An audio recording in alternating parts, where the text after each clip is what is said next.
વિદ્યાર્થી મિત્રો, તો તમારી એક્ઝામ જે છે ઇલેક્ટ્રિકલ એન્જિનિયરની, બરાબર, શું હતી? મદદનીશ ઇજનેર વિદ્યુત માર્ક અને મકાન વિભાગમાં 139 જગ્યાઓ આવી હતી. કેટલી હતી? 139 જગ્યાઓ, બરાબર. આ કેલેન્ડર જે છે જાન્યુઆરી મહિનામાં પડ્યું હતું અને એમાં અનાઉન્સમેન્ટ થયું હતું કે ભાઈ 139 જગ્યાઓ આવશે, જે જૂન મહિનામાં એની રિક્રુટમેન્ટ આવશે. એટલે કે હાલ હમણાં ચાલે છે મે, હવે ચાલુ થઈ જશે કાલથી. આજે 30 જાન્યુઆરી છે. આ વિડીયો આપણે જ્યારે બનાવી રહ્યા ત્યારે ઓક્ટોબર 2025માં એક્ઝામ આવવાની છે, બરાબર. અને જાન્યુઆરી 2026માં જે છે એનું રિઝલ્ટ આવી જશે અને એપ્રિલ 2026માં શું આવશે? એનો ઇન્ટરવ્યૂ, બરાબર.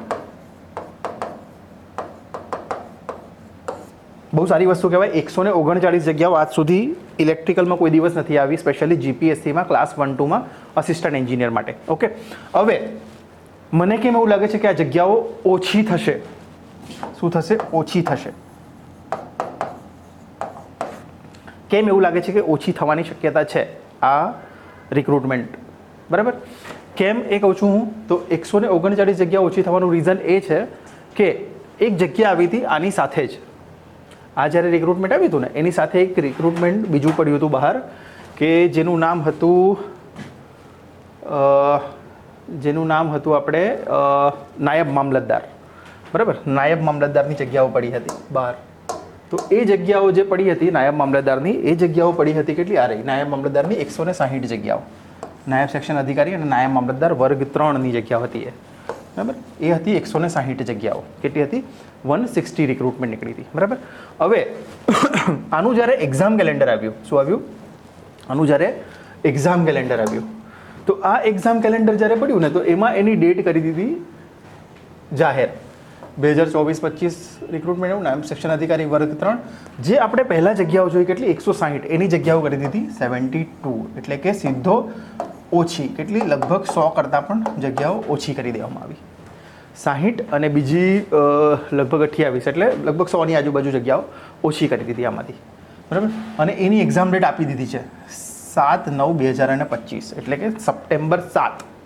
હવે ઇલેક્ટ્રિકલની જે રિક્રુટમેન્ટ આવી છે, જે એવી જ રીતે સિવિલમાં પણ રિક્રુટમેન્ટ આવી. સિવિલની પણ મે-જૂનમાં રિક્રુટમેન્ટ આવી જશે.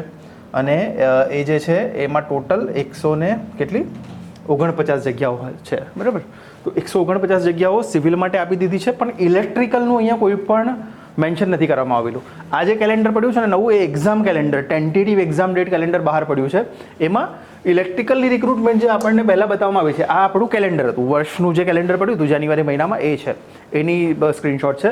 તો એમાં 139 જગ્યાઓ આવી હતી અને એમાં 160 પણ આવી હતી. હવે આ 160 જગ્યા માટે અનાઉન્સમેન્ટ કરી, પણ એક્ઝામ કેલેન્ડર જ્યારે બહાર પાડે છે સરકાર, ત્યારે એક્ઝામ કેલેન્ડરમાં શું આવે છે? 72 જગ્યાઓ કરી દીધી, એટલે ઓછી કરી દીધી અને એની એક્ઝામ ડેટ પણ આપી દીધી. એવી રીતે સિવિલ માટે પણ એક્ઝામ ડેટ આપી દીધી, પણ ઇલેક્ટ્રિકલ માટે કોઈ એક્ઝામ ડેટ અત્યાર સુધી અનાઉન્સમેન્ટ થયેલી નથી. અહીંયા જે આપ્યું છે તમારા કેલેન્ડરમાં કે અમે લઈશું એક્ઝામ ઓક્ટોબર 2025માં, એના માટેની કોઈ પણ હમણાં સપ્ટેમ્બર સુધીનું કેલેન્ડર જે છે અપડેટ છે, પણ ઓક્ટોબર માટેનું કોઈ કેલેન્ડર અપડેટ નથી કરેલું. તો શક્યતા છે, હું નથી કહેતો શ્યોર કે જગ્યાઓ ઓછી જ થશે, પણ શક્યતા છે કે આ જગ્યા ઓછી થઈ જાય. હું કેમ કહું છું? કોના સંદર્ભમાં લઈને કહું છું? હું સંદર્ભમાં લઈને કહું છું નાયબ મામલતદારની જે 160 જગ્યાઓ હતી એ કરી દીધી 72. તો કેમ આપણી જે 139 જગ્યાઓ છે એ ઓછી થવાની શક્યતા કેમ નથી? બરાબર. તો એક ક્વેશ્ચન માર્ક છે કે આ 139 જગ્યાઓ આવશે કે 139 જગ્યાઓ ઓછી થશે. જો હું તમને લોકોને ડિમોટિવેટ કરવા નથી માંગતો કે જગ્યાઓ ઓછી થઈ જશે કે થઈ ગઈ છે કે આવું, પણ આ એક સિમ્ટમ્સ મળી રહ્યું છે આપણને કે ભાઈ 72 જગ્યામાંથી 160માંથી જો 72 કરી શકતા હોય તો 139ની જગ્યા ઓછી કેમ ના થાય, બરાબર. તો આ એક પોસિબિલિટી છે. જો અહીંયા પણ નાયબ મામલતદારની રિક્રુટમેન્ટ છે, નાયબ મામલતદારની જગ્યાઓની ઘટ છે, ડિપાર્ટમેન્ટમાં ઘટ છે. એવી રીતે ઇલેક્ટ્રિકલની પણ હમણાં ઘટ છે. આપણને આટલી જગ્યાઓ તો જોશે જ, બરાબર. કેમ કે જે રીતે ઇલેક્ટ્રિફિકેશન થઈ રહ્યું છે, નવું જે આપણે કામ કરી રહ્યા છે ઇલેક્ટ્રિકલ સાઇડ પર ને બધા પર, તો આ ઇલેક્ટ્રિકલની રિક્રુટમેન્ટની જગ્યાઓ છે, પણ આ ઓછી થવાની શક્યતા છે. તો હું જસ્ટ એટલું કહું છું, તમે એસએસસી જેઈને આરઆરબી જેઈમાં પણ જોયું હશે કે જગ્યાઓ પહેલાં ઓછી અનાઉન્સ થઈ પછી એને વધારી.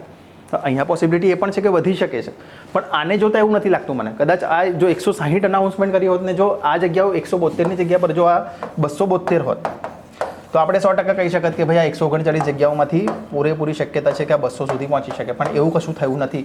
થયું છે શું કે ઓછી થઈ ગઈ છે, 72 જગ્યાઓ થઈ ગઈ છે. તો એટલા માટે મને એક ટેન્શન થઈ રહ્યું છે કે આ જગ્યાઓ કદાચ ઓછી થઈ શકે. તો હું સ્પેશિયલી રિક્વેસ્ટ કરું છું એવા લોકોને કે જે લોકો વિચાર કરીને બેઠા છે કે ભાઈ આટલી મોટી જગ્યા આવશે તો હું જોબ વોબ છોડી દઉં અને બેસી જાઉં શાંતિથી તૈયારી કરવા માટે. તો થોડોક વિચાર કરો, બરાબર, થોડોક વિચાર કરો. આ જગ્યાઓ જો ઓછી પણ થઈ શકે ને પોસિબિલિટી એ પણ છે કે આ જગ્યાઓને કેરી ફોરવર્ડ કરી દઈને આવતા વર્ષે પણ લાવે.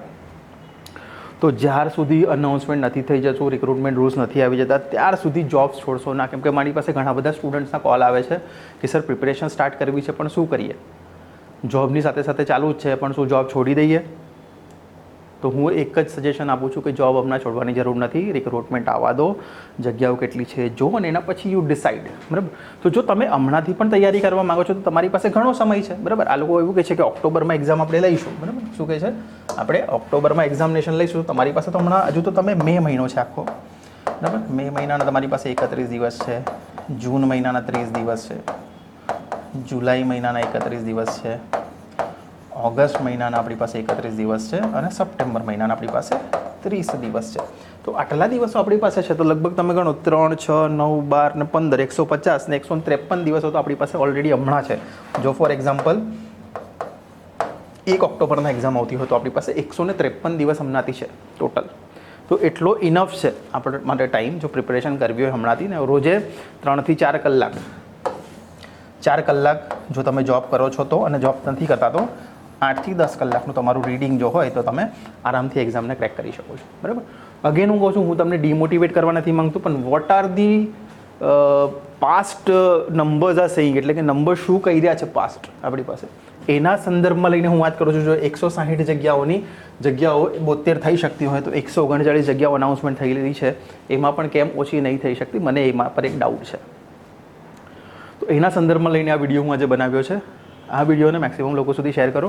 નેક્સ્ટ વિડીયોમાં હું તમને લઈને આવીશ તમારી માટે કે તમારી પાસે કેલેન્ડર છે હવે ઓવરઓલ, તો એનો તમે કેવી રીતે ઉપયોગ કરી શકો જો એક્ઝામ આવતી હોય આ ડેટે. તો એનો પણ એક વિડીયો લઈને આવીશું, બરાબર. તો આ વિડીયોને મેક્સિમમ લોકો સાથે શેર કરો, જો તમારા ફ્રેન્ડ્સ છે, જે તમારા મિત્રો છે ઇલેક્ટ્રિકલવાળા તૈયારી કરો છો એમની માટે. અને બીજું, આ વિડીયોના કમેન્ટ બોક્સમાં તમે કમેન્ટ કરો કે તમને શું હેલ્પની રિક્વાયરમેન્ટ છે અમારા તરફથી એઝ ફાર એઝ ઇલેક્ટ્રિકલ એન્જિનિયરિંગની રિક્રુટમેન્ટ ઇઝ કન્સર્ન, એના સુધી જનરલ સ્ટડીઝનો સિલેબસ માટે અને ટેકનિકલ સિલેબસ માટે. તો એ વિડીયો એ કમેન્ટ તમે અહીંયા નાખો તો હું તમારી સાથે એમાં હેલ્પ કરી શકીએ. ઓકે, તો અમારી પૂરી ટીમ તમારી સાથે હેલ્પ કરવા માટે તૈયાર છે. પણ હવે અત્યાર સુધી રોકાઈને એટલે બેઠા છે કેમ કે અહીંયા અમને એક ડાઉટ લાગે છે કે ભાઈ આ 72 જગ્યાઓ કરી દીધી 160ની નાયબ મામલતદારની, કે જે બહુ મોટું કાર્યક્ષેત્ર છે એના પર. તો ઇલેક્ટ્રિકલમાં પણ પોસિબિલિટી ઓછી છે. હા, સિલેબસ પણ એક ચેન્જ થવાની શક્યતા છે. નોન ટેકનિકલનો તો નહીં થાય પણ ટેકનિકલ સિલેબસમાં શક્યતા છે કે એમાં પણ કંઈક ચેન્જીસ આવી શકે છે, બરાબર. ચાલો, તો નેક્સ્ટ વિડીયોમાં ફરીથી મળીશું. ત્યાર સુધી કીપ લર્નિંગ. એટલીસ્ટ તમારો નોન ટેકનિકલ સિલેબસ છે એને સ્ટાર્ટ કરી દો, અને ટેકનિકલ સિલેબસમાં જે તમારા કોર સબ્જેક્ટ છે like power electronics, machines, power systems એટલા ભણવાના ચાલુ કરી દો, કેમ કે એ તો આપણી પાસે એ તો એક્ઝામમાં તમને આવશે જ આવશે. ઓકે, ચાલો, તો નેક્સ્ટ વિડીયોમાં મળીએ છીએ. Thank you very much.